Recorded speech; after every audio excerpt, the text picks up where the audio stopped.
This podcast is hosted by licensed therapists, but it is not a substitute for therapy. The content is for informational and educational purposes only and does not constitute professional advice or a therapeutic relationship. If you are in need of mental health support, we encourage you to consult a licensed mental health provider in your area. I'm Dr. Marissa Eusebio. I'm Dr. Abu-Rus. We are licensed psychologists and we're moms, but we are not your mother's therapist.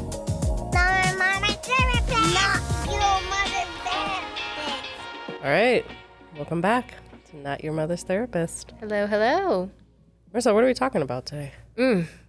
Today we're talking all about the decision to not have kids. Yeah, this is a big topic in America today.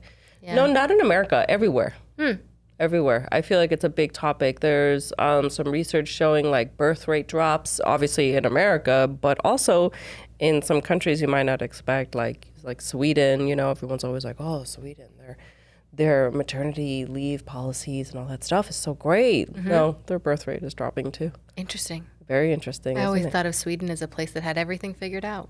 Yeah. And maybe they do. Maybe that's why the birth rate is dropping. I don't know. Maybe they're like, we figured it out. Yeah. I think what we're hoping to do in this episode is like, if you're someone that's like, should I have kids? I don't know. I'm kind of on the fence. I'm hoping to give a little bit of like pros and cons, some of our own experiences about why we chose to have kids, some of the things that we hate.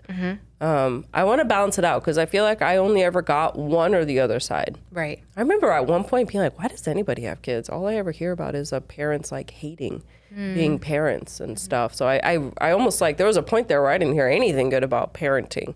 So I want to flip over to the other side of that argument too. Nothing good about parenting, but then also the conversation has, at least for me, has never been, so maybe you shouldn't have kids. Like that's just never really part of the conversation. Yeah. Well, why don't we start off by talking about why don't people want to have kids? Because they have some legit reasons now, right? We're not exactly like pro having kids or anti, or like wanting you to not have kids. We're just, we want you to do whatever you think is important to you. So we're just going to give you some facts here and then you decide. I think that's always our energy with this podcast. Like we're not telling you one way or the other. Yeah. We're just telling you that we want you to live your life in the way that feels best for you. Yeah. Yeah. So people obviously don't want to have kids. Number one, you might be shocked to know that it is because of the economy. That's a big part. Kids are hella expensive. Kids are expensive, but also like life is expensive right now. Like just everything is very expensive. A lot of people can't afford houses that, feel like they should be able to afford houses at this stage in their life. And there's a lot of anger that comes along with that, and just everything is just so damn expensive these days that adding a kid to that seems like a lot. There's also policy gaps, obviously, right? Paid parental leave is a crime in America. Like it is just a human rights violation, the parental leave situation that we have going on in America. So obviously a lot of people want to rethink having kids when it comes to stuff like that, or maybe their own jobs they feel like are not going to be supportive of certain things. Uncertainty about the future, and I feel this one, like climate change, political instability, right? There's a lot of, probably the most, no, I won't say the most, but it is incredibly politically unstable right now. In the U.S. and abroad. I think everyone is feeling that to some degree.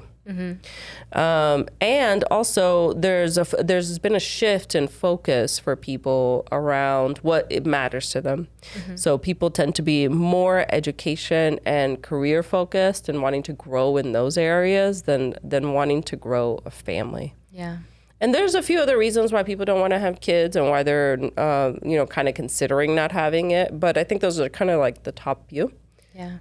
I thought we would balance this out by talking about why did we have kids, right? Because we felt all of these things too. I mean, we were in the middle of like COVID almost, like towards the tail end of COVID when we started having kids. So it wasn't like a spectacular time in the world. Right. So why did we? And it's not necessarily gotten any better. And we kept deciding to have kids. Yeah. I think it's gotten worse.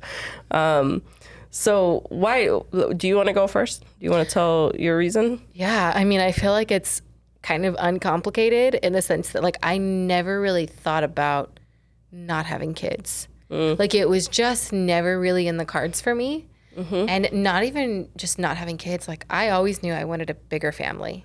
Yeah. And I think from a very young age, I enjoy chaos. Like, I have 3 siblings, so I'm one of 4, and we were homeschooled, and our parents were very involved in our lives, and we have so many like cousins and people that we grew up around, and it was just chaos all the time, and it was so much fun. And so I think for me, being raised in such a fun environment, I was always like, heck yeah, I want to create this for somebody else. Yeah. Like, and it never really mattered to me like what was going on in the world, because I knew that in their world, I can create fun for them in the way that my parents did. Yeah. And so it was never really much of a thought. I think the biggest question between me and my spouse is how many kids do we want to have? Which is really interesting, because that would mean that you and all your siblings would want kids. Right, which is not the case. Not the case. So my younger sister, her name is Kehalani. Well, okay, let me actually back up. Her name is Rachel, but I never. What? Okay, hold on. Her name is Rachel. Okay.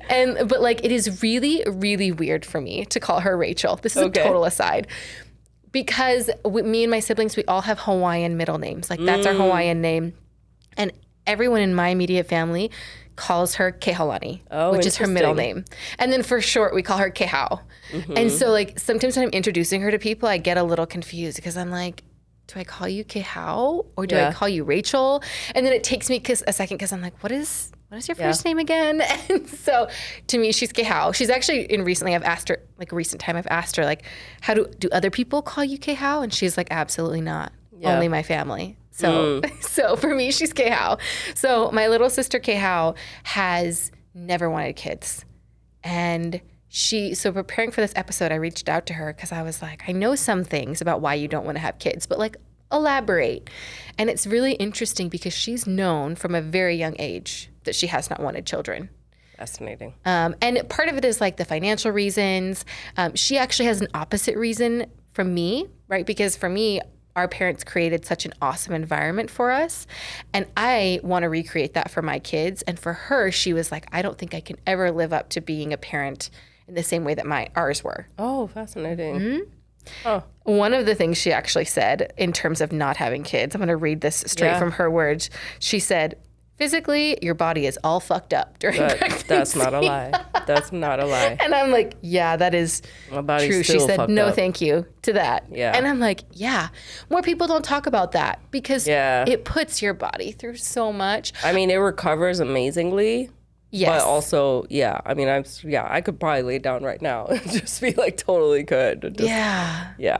And I mean, honestly, I would have more kids if I didn't have to be pregnant. If we figured out a way for my spouse to get pregnant. If me and Jacob could take turns, tag team a little bit, that'd be great. We'd have all the kids. Yeah. But like, to go through pregnancy so many times, absolutely not. It just... No thanks. She also said giving birth sounds like a literal nightmare. I don't know how it's just widely accepted.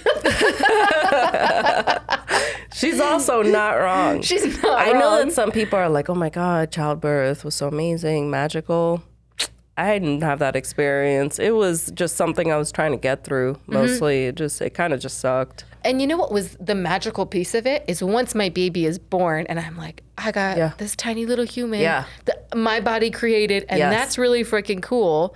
Yeah. And I love him, and now I have this little baby. But like childbirth itself, nah. But I still, it's not even childbirth. 'Cause I get that experience now with my 2.5-year-old. Sometimes I'll look at him and he'll be like opening up a pistachio, and I'm like, I made that. I made that whole little human over there opening up that pistachio. So it's not like childbirth in particular. Yeah, if we could just skip that part. Yeah.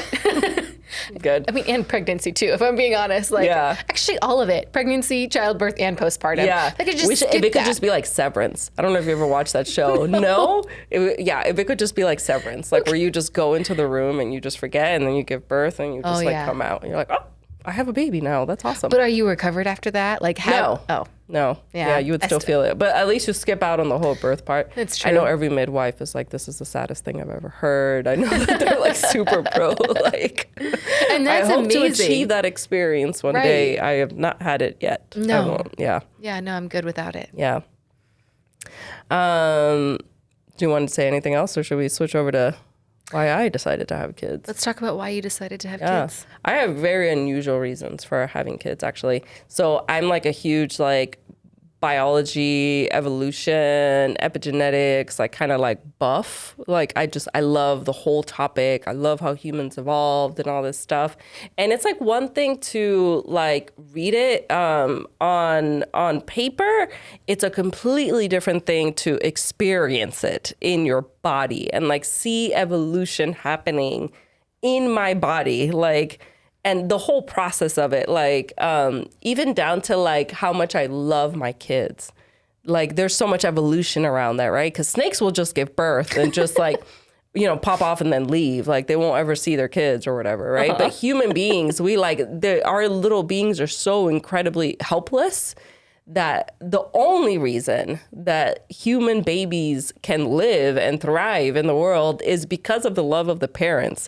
So that's even an incredible experience, like for me to have. The first time I saw milk come out of my nipple, I was like, what? Like I knew this.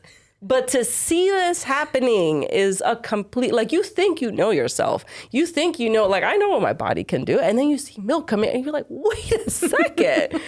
That's incredible. I mean, just incredibly fascinating. And so I love that part of like just the whole experience is just seeing my animal side and seeing what it can do and like the connection to like the universe in a way, right? Because other animals do this too. Other mammals do this. We all give birth and then we care about our kids. At least the mammals do, right? So the whole thing is just incredibly fascinating to me. It's one of the reasons why I loved breastfeeding and I still love breastfeeding and I still breastfeed to this day. It's because it is just incredibly magical. I cannot think of anything else more magical than like breastfeeding in terms of evolution. I mean, this like milk that just is perfectly made and formulated to your baby. And like what they're needing and if they're fighting any illnesses or whatever, it's constantly adapting for your baby. The fact that my body starts secreting milk when it hears my newborn crying is insane. I mean, this is stuff that like would sound cool on paper, but it's not on paper. I'm experiencing it. It's so freaking fascinating to me that I could not have imagined not experiencing that.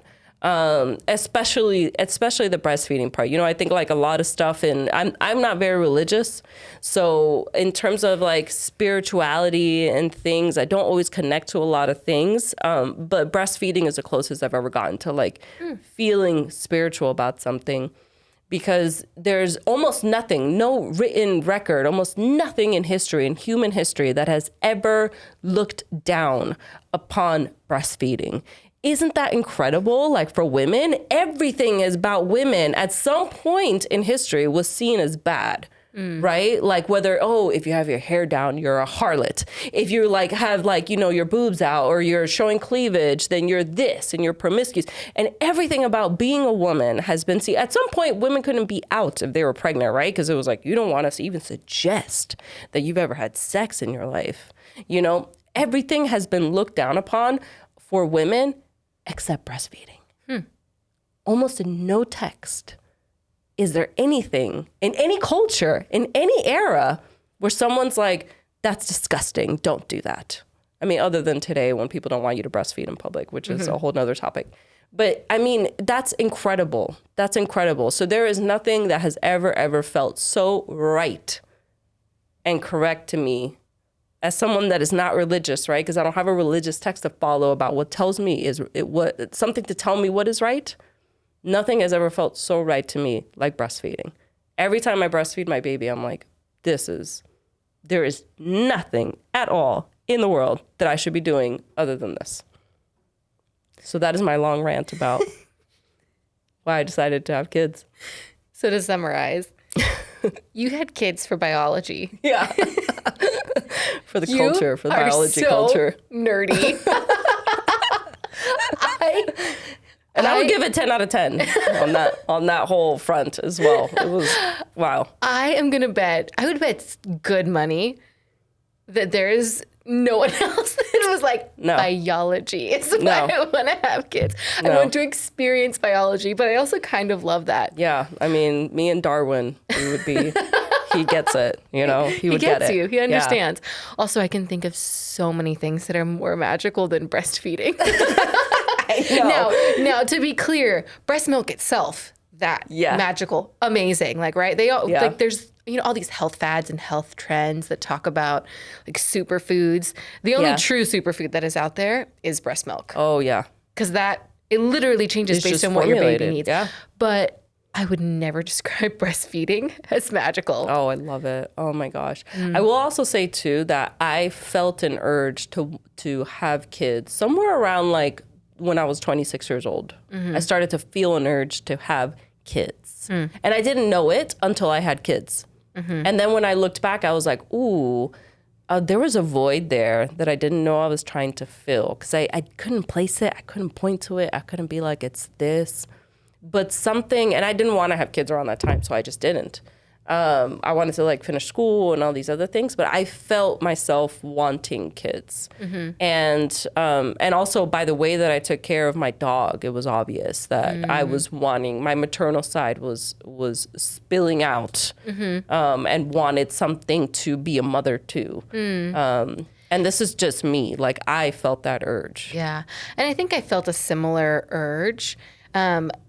And then I think there are people out there that don't have that urge and don't have that urge, but still feel a sense of obligation or societal pressure, right? Like in society, that's just what you do. You meet your spouse, you have kids, this is what it is.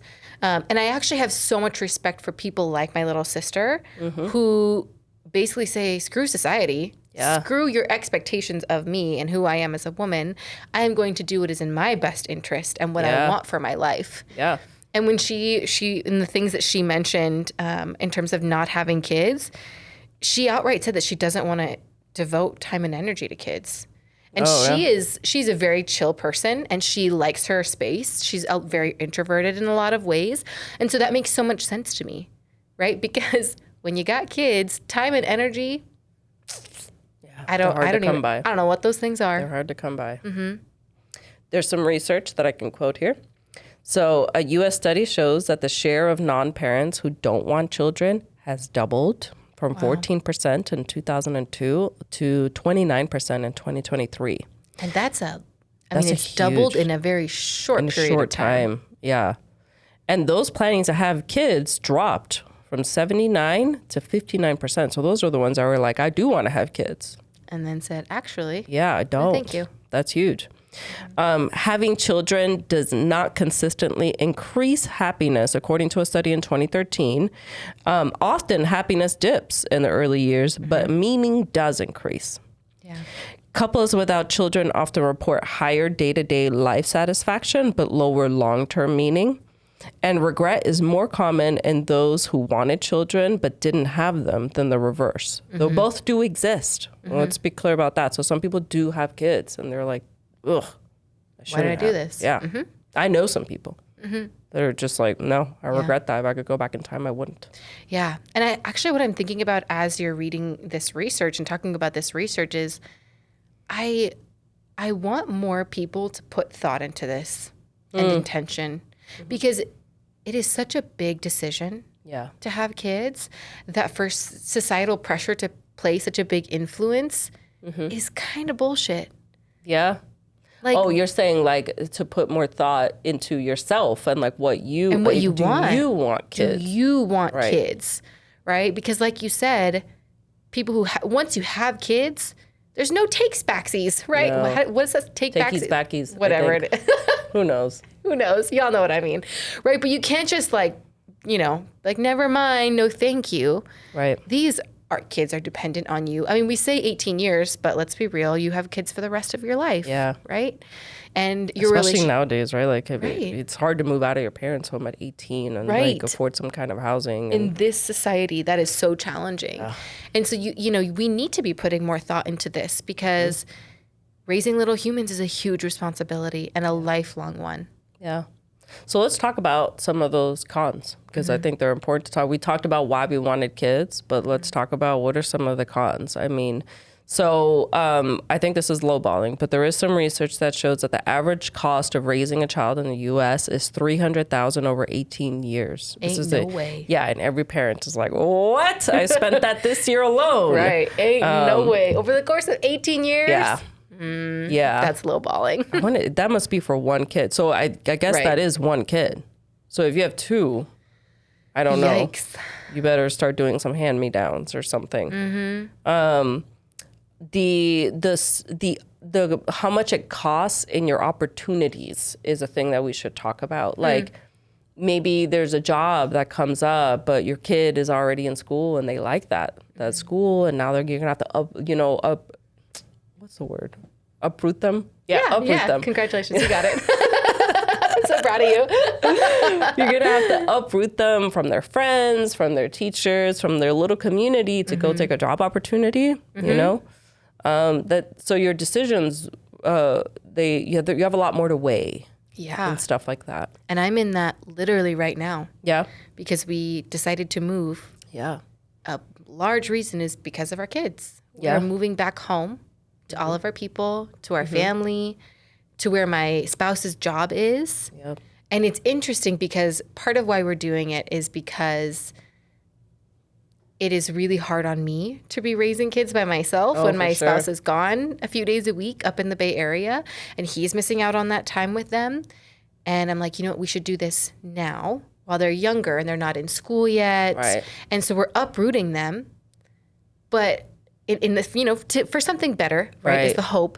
But gosh, I had a conversation with my toddler the other day about how his friends at school are going to change and he's going to a new school, and the heartbreak in him that his best friends are now non-existent because we're going to live almost 500 miles away, right? Yeah. But all of these decisions that we're making is for them. Right.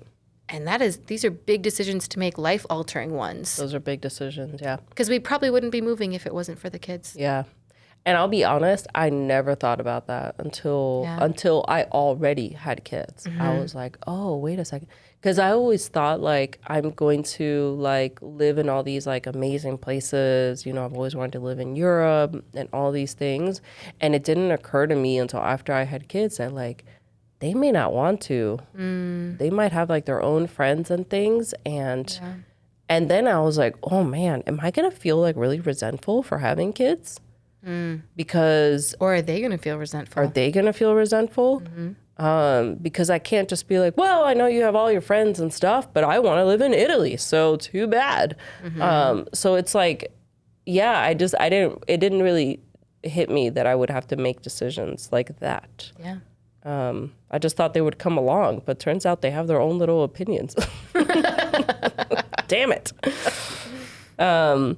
Obviously, like, relationships suffer. Yeah. A lot, which is our next episode, right? The roommate phase. Yeah, there's the roommate phase with your partner. You're just kind of, the roommate phase is like when you're just like getting things done, right? Like, oh, you empty out the dishwasher, I'll mop the floor, like, and that's it for like a while. That's really hard. I'm not even going to quote it because there's so much research showing that relationships suffer in those first few years. It takes a huge toll for sure. And I think that if there were any hiccups in your relationship before having kids, they will become very pronounced once the kids come around. Oh, yeah. Yeah. And there's beauty in there too, I will say, because now you get to be a family. Like, and, like kind of live that out. So that's cute. And then the other one is, I was thinking about things we miss. You mentioned like being able to go to the gym whenever you want. That is such a big one Spending for a me. bunch of time at the gym, right? Not just like, oh, all I can do today is 30 minutes, but just be like, oh, I'm going to do an hour long where, and then I'm going to hit the sauna, and then I'm going to like, oh man, I miss And then I'm going to go home and make my breakfast. Yeah. And I'm going to chill, and then I'm going to take a shower. Nah. Yeah. That doesn't exist anymore. Yeah. It's like, I got to get in when I can. And it's for a short period of time, and I got to haul my ass home and take care of stuff there. And it's not as peaceful. It's not as peaceful. Me and my partner used to like go around Saturday morning and get coffee, and then we drive around to different yard sales. We tried it once with the kids, but like they're like really buckled into those freaking car seats. So like just to get in and out to like 10 different yard sales is like not worth it. So yeah, I don't know. It's like little things like that that really suck. I always get really excited when we go eat somewhere new. That's always fun because it's hard to go eat somewhere like new with kids. It's like day to day. I think they kind of quoted that in the research. Day to day is a little harder. It is. With kids. Because, man, I Very miss hard, sleep. actually. Yeah. I miss sleep so much. And my toddler is in a phase where 5:30 in the morning, homie is up. Yeah. And he's so stinking cute. Yeah. I mean, it's like, he'll just like tap me, like, Mommy, wake up. Mommy. Yeah. And he's just like and it just like, I'm like, oh gosh, you're so cute. But I'm also like, please go back to bed because it is 5 o'clock in the morning. Like, this is unreasonable for you to ask me to be awake this early. And not just awake, like he is ready to go. He's like, I got some books. Like, let's go. I'm like, oh no. Yeah. I miss sleep a lot. I do sleep. I mean, because mine are a little bit older now, so they sleep through the night. But I'm so traumatized from not being able to sleep that I feel the same way you do. I'm like, I miss sleep. I am sleeping. But I'm so traumatized that, like, there's no amount of sleep that is enough for me at this. I could sleep 12 hours and be totally fine. Like, I miss that so much. Yeah. So those are some of the cons. I mean, so let's switch over to some of the purpose. I mean, the pros. One of them being purpose, and meaning, and having a sense of legacy, if that is important to you, right? Like this, like I'm gonna be a grandma. I'm gonna be somebody's ancestor one day that they can like look back to and find on a genealogy chart or whatever, whatever it is. That's pretty cool. There's obviously the love and the bond, which is pretty like, indescribable, I think, like between a parent and a child. It's just, there's nothing like it. There's nothing like it. And I'll give you a really hard example of this. I love my baby's breath. Oh my gosh, what it does. Somebody can put me in an fMRI, dude, and just like my oxytocin is through the roof. Skyrocketing. Through the roof when I smell his breath. It is just, oh my gosh. And nobody is ever going to do that for me. Do you know what I'm saying? Like, well, I sure hope not. Yeah. You should experiment. Like if Jacob came out and be like, get out of here. You should experiment. You should just start smelling people's breath and see what it does for your oxytocin. Can run like a controlled study. Let me know how it goes. Hey, I have a pretty good hypothesis on that one. So, personal growth in a way. I will say, and I know this is like very different, I think, from most people's experience, but I almost feel like my anxiety went down after having kids, not up. I feel like I was more anxious before, but I think having kids was just so much chaos and so much, everything felt so out of my control that I was just like, this is just life now. Yeah. And I started to like go with the waves of life a little bit more. And I'm like, we're in a crappy period now. We're going to ride that out.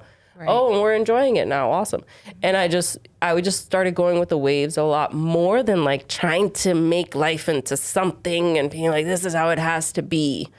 So in that way, I feel like I've grown. Yeah. As a person, I've learned to let go of like a lot of things. And that's interesting you say that. I don't think that my anxiety went down. I think for me, my anxiety in a lot of ways actually went up. Yeah, I think for a lot of people, that's true. But my confidence went up as well. Oh, me too. I feel like I got this. Yeah. Not all the time. Yeah. But like majority of the time, I'm like, I got this. Yeah. And I think I actually have more confidence in myself and being comfortable with not knowing what I'm doing. Yeah. That's part of it. Like, I do not feel the need to have all the answers. I do not feel the need to be a perfect parent. Yeah. Like, sometimes my kid will ask me something and I'll be like, I don't know. We got to figure this out together. Or my husband will be like, well, what should we do about this thing that has come up, right? That, my toddler waking up at 5 a.m. What do we do about this? I'm like, I don't know. I wish I had the answer, but I don't. And I feel comfortable not having answers. Yeah. Yeah, me too. I feel like I feel like I'm not ballsy. I have bigger ovaries now. I can like just do things and be like, you I should got put that on a it. t-shirt. I know. I have big ovaries. I have bigger ovaries. Yeah, I don't know. I feel like I guess it's like more confidence. Yeah. It's like, well, I've kind of grown a whole human, so what the fuck have you done? Like, can't tell me nothing. Yeah. I mean, I just feel like I can do most things now. Yeah. Yeah. The last one here is obviously like one of the pros is just if you do this right, if you do this good enough, so they say, is that you will have like care and companionship. Later in life, you'll be a grandparent one day with a bunch of little grandkids running around, or a great grandparent, and get to see this little family that you created, and just reflect on all of that. And yeah, that's a big one for me. Like that's really a big. I mean, down to the point where like I think about how many kids I want based on that image of how I want to be as a great grandparent or a grandma or whatever it is. Like, this is what I want for my holidays and whatever else. Yeah, I think something similar, right? Like that image of like the future and having this like big old family, right, is really amazing for me, right? And it's very enticing. Interestingly, my sister actually brought this up in her reasons for not having kids. So she actually said, some people argue that kids will take care of you when you're older. So not as elaborate as what we've talked about, right? This whole lineage. But for her, right, she's referring to people who are like, yeah, you'll have someone to take care of you. And she said, that's a super fucked up reason to have kids. Are her words, the words of Cal. She said that argument alone, to clarify, that argument alone is really selfish. And I don't think kids should be obligated to take care of their parents. That's a good point. Especially for parents that like let go of themselves and they're just like completely decrepit, and now I have to stop everything I'm doing and take away from my life and my own kids. Now I have to take care of my parents. Yeah, Cal is she's really coming through with some starting to have second thoughts. You can't have second thoughts anymore. And, I think it's really important to, before we end here, really talk about how, because society has all of these pressures to have kids, to think about how you feed into that. My sister talks all the time about how people will make comments to her like, just wait till you meet the right one. Then you're going to want to have kids. Yeah. Oh, in the future, you're going to change your mind. And she's like, nah, I'm really not. And she is now with her significant other, who's amazing. And I think she's going to be with him forever. I hope so. He's awesome. But like, they both are like, yeah, no, we don't want to have kids. And she has met the right one. And that has not changed her she has not wavered in her decision to not have children. Yeah. And I think as a society, we need to stop putting so much pressure on people to have kids. Yeah. Or to know.